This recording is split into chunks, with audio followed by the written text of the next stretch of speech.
Prime time ನ್ಯೂಸ್ಗೆ ಸ್ವಾಗತ. ನಾನು ಶಿವಕುಮಾರ್. ಸಿಲಿಕಾನ್ ಸಿಟಿಯ ರೂವಾರಿ ಎಸ್.ಎಂ. ಕೃಷ್ಣ ಅವರ ಪಯಣ ಅಂತ್ಯವಾಗಿದೆ. ಈ ಎಲ್ಲದರ ಕಂಪ್ಲೀಟ್ ಸುದ್ದಿಯನ್ನು ಇವತ್ತು ಕೊಡ್ತಾನೆ. ಅದಕ್ಕಿಂತ ಮುಂಚಿತವಾಗಿ ಹೆಡ್ಲೈನ್ಸ್.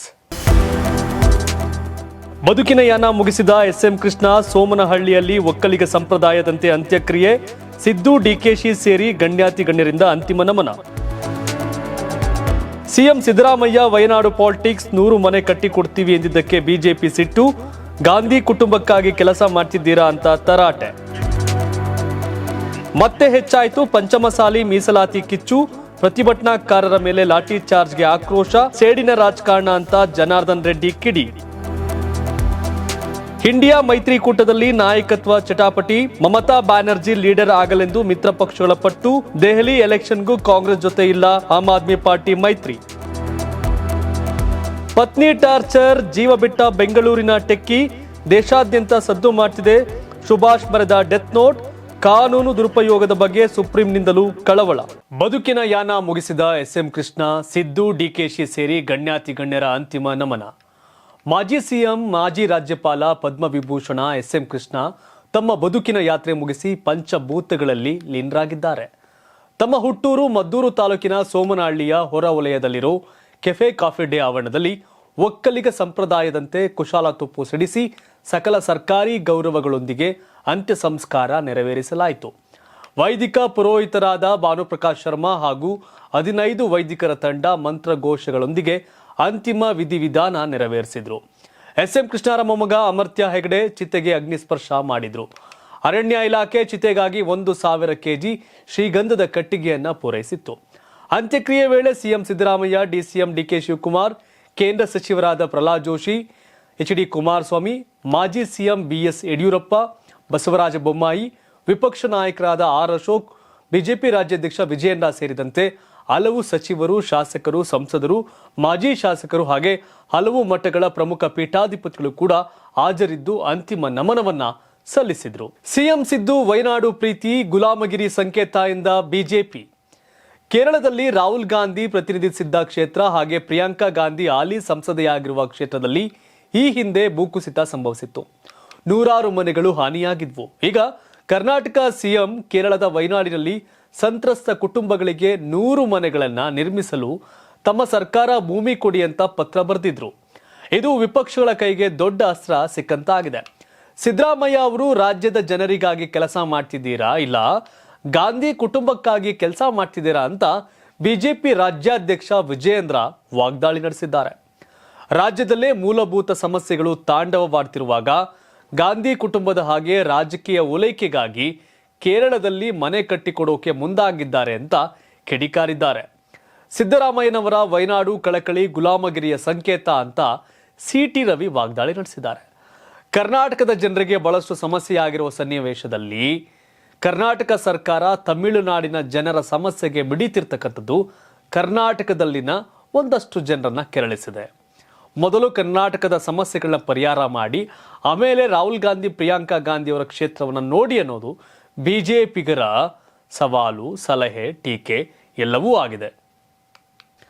ಪಂಚಮಸಾಲಿಗಳ ಮೀಸಲಾತಿ ಪ್ರೊಟೆಸ್ಟ್, ಲಾಠಿ ಚಾರ್ಜ್ಗೆ ಜನಾರ್ದನ್ ರೆಡ್ಡಿ ಆಕ್ರೋಶ.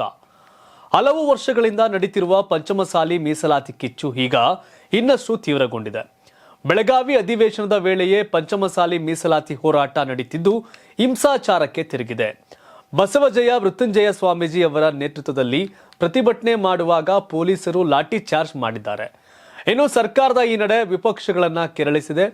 ಸರ್ಕಾರ ಸೇಡಿನಿಂದ ಲಾಠಿ ಚಾರ್ಜ್ ಮಾಡಿಸಿ ಹೋರಾಟಗಾರರಿಗೆ ಹಿಂಸೆ ಕೊಟ್ಟಿದ್ದಾರೆ ಅಂತ ಶಾಸಕ ಜನಾರ್ದನ್ ರೆಡ್ಡಿ ಆಕ್ರೋಶವನ್ನ ಹೊರಹಾಕಿದ್ದಾರೆ.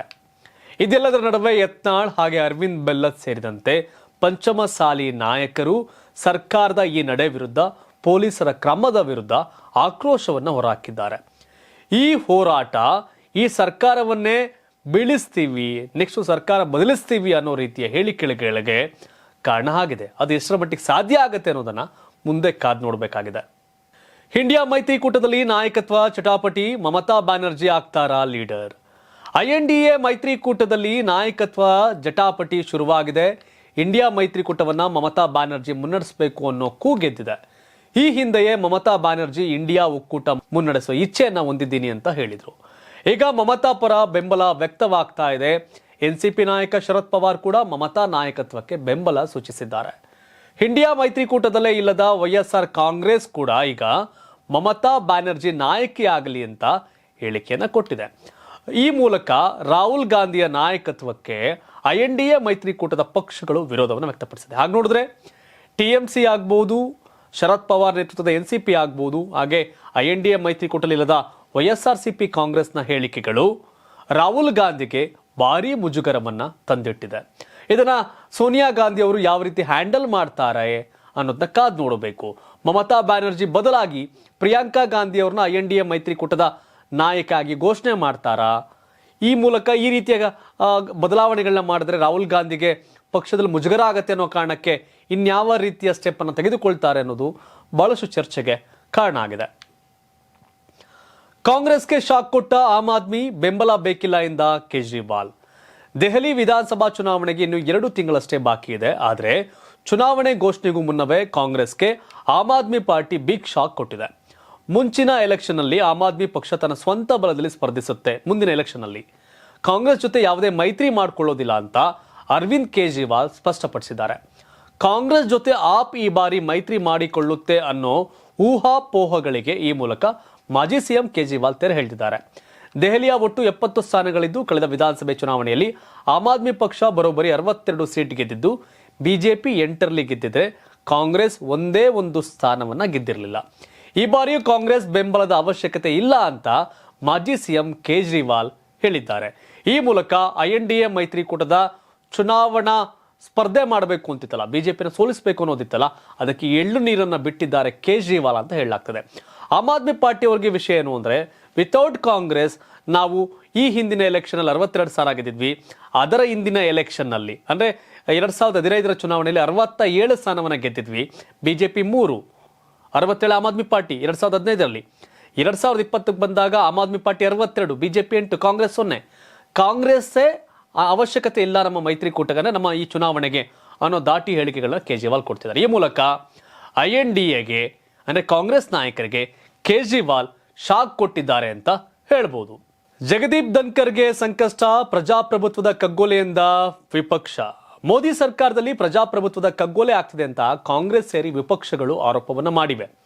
ಸಂಸತ್ ಸದನದಲ್ಲಿ ಅದಾನಿ ಹಗರಣದ ಬಗ್ಗೆ ಚರ್ಚೆ ಮಾಡೋಕೆ ಅವಕಾಶನೇ ಕೊಡದೆ ಕೇವಲ NDA ಸಂಸದರಿಗೆ ಮಾತ್ರ ಮಾತನಾಡಲು ಅವಕಾಶ ಕಲ್ಪಿಸಿ ಪಕ್ಷಪಾತ ಮಾಡ್ತಿದ್ದಾರೆ ಅಂತ ಮೋದಿ ಸರ್ಕಾರದ ಸರ್ವಾಧಿಕಾರಿ ಆಡಳಿತದಲ್ಲಿ ಪ್ರಜಾಪ್ರಭುತ್ವದ ಕಗ್ಗೊಲೆ ಆಗ್ತಿದೆ ಅಂತ ಕಾಂಗ್ರೆಸ್ ದೂರಿದೆ.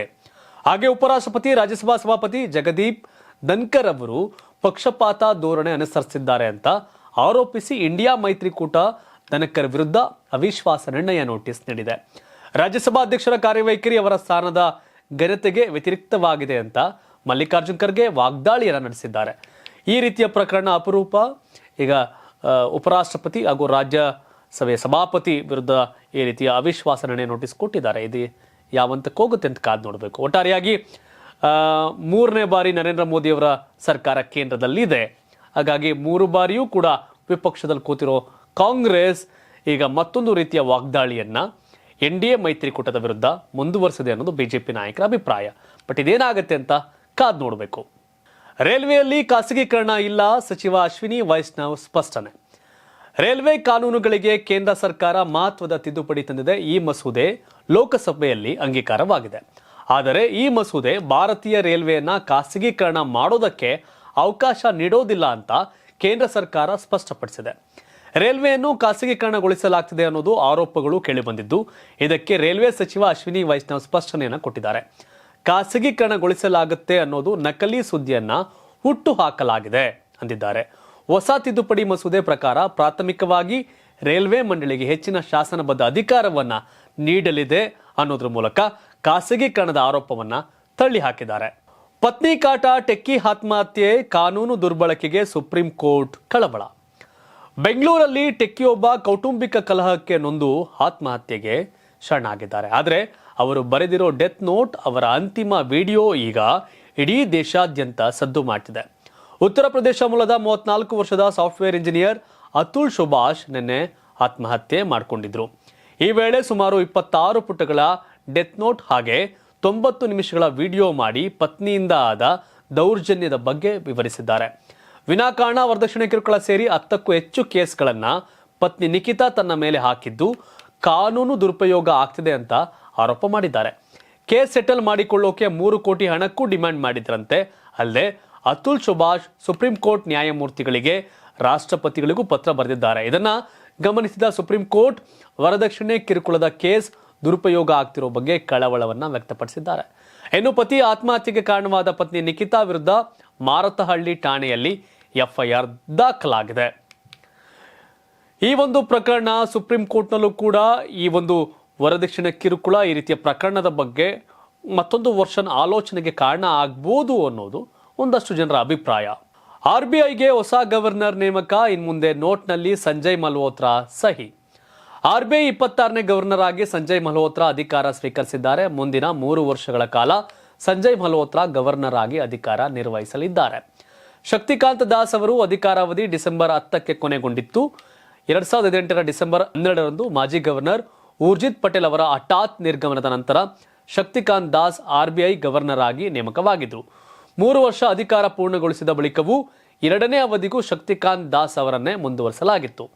1990ರ ರಾಜಸ್ಥಾನ ಕೇಡರ್ನ IAS ಅಧಿಕಾರಿ ಸಂಜಯ್ ಮಲ್ಹೋತ್ರಾ ಈಗ RBI ಗವರ್ನರ್ ಆಗಿದ್ದಾರೆ. ಇನ್ಮುಂದೆ ಪ್ರಿಂಟ್ ಆಗೋ ಎಲ್ಲಾ ನೋಟ್ಗಳಲ್ಲಿ ಇವರ ಸೈನ್ ಇರುತ್ತೆ. ಸಿರಿಯಾದಲ್ಲಿ ಭಾರತೀಯರ ಸ್ಥಳಾಂತರ. ಡಮಾಸ್ಕಸ್ನಲ್ಲಿದ್ದ 75 ಭಾರತೀಯರ ರಕ್ಷಣೆ. ಸಿರಿಯಾ ಸರ್ವಾಧಿಕಾರಿ ಅಸಾದ್ ಪಲಾಯನ ಆಗ್ತಿದ್ದಂತೆ ಹಯಾತ್ ಬಂಡುಕೋರರು ಅಲ್ಲಿ ಸರ್ಕಾರ ರಚಿಸಿದ್ದಾರೆ. ಇನ್ನೊಂದು ಕಡೆ ಸಿರಿಯಾ ಮೇಲೆ ಇಸ್ರೇಲ್ ಹಾಗೂ ಅಮೆರಿಕ ವಾಯುದಾಳಿ ನಡೆಸಿದೆ. ಹೀಗಾಗಿ ಸಿರಿಯಾದಲ್ಲಿರೋ ಭಾರತೀಯರ ನೆರವಿಗೆ ಭಾರತ ಸರ್ಕಾರ ಬಂದಿದೆ.